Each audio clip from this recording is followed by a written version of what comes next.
Operation সিঁদুর হল ভারতের একটি গোপন গোয়েন্দা অভিযান, যার মূল উদ্দেশ্য ছিল সীমান্তবর্তী এলাকায় সক্রিয় সন্ত্রাসী ও গুপ্তচরদের শনাক্ত ও ধ্বংস করা।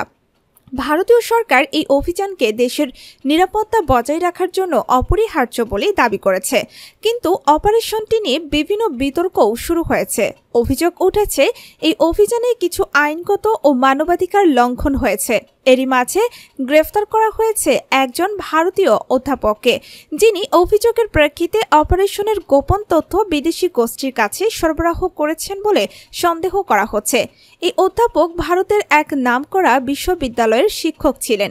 পুলিশ সূত্রে জানা গেছে তার বিরুদ্ধে দেশদ্রোহিতা এবং গুপ্তচর বৃত্তির অভিযোগ আনা হয়েছে, যদিও তিনি নিজেকে সম্পূর্ণ নির্দোষ দাবি করেছেন এবং বলছেন এটি একটি রাজনৈতিক ষড়যন্ত্র। তদন্ত চলছে তার তথ্য আদান প্রদান ও সংযোগের বিষয়ে। ভারতীয় নিরাপত্তা সংস্থাগুলো ব্যাপকভাবে এই মামলার তদন্ত করছে এবং অপারেশন সিঁদুরের গোপনীয়তা রক্ষা করার চেষ্টা করছে। রাজনৈতিক দিক থেকেও এই ঘটনা বিতর্কিত হয়েছে। বিরোধীরা এই গ্রেফতারের ঘটনাকে সরকারের অত্যাচার ও অবৈধ হস্তক্ষেপ হিসাবে উল্লেখ করেছে। আবার সরকার বলছে দেশের সুরক্ষার জন্য তারা যথাযথ পদক্ষেপ নিয়েছে। আন্তর্জাতিক মহলেও এই বিষয়টি আলোচনার কেন্দ্রে রয়েছে। অনেক দেশ ও আন্তর্জাতিক সংস্থা মানবাধিকার লঙ্ঘনের সম্ভাবনা নিয়ে উদ্বেগ প্রকাশ করেছে।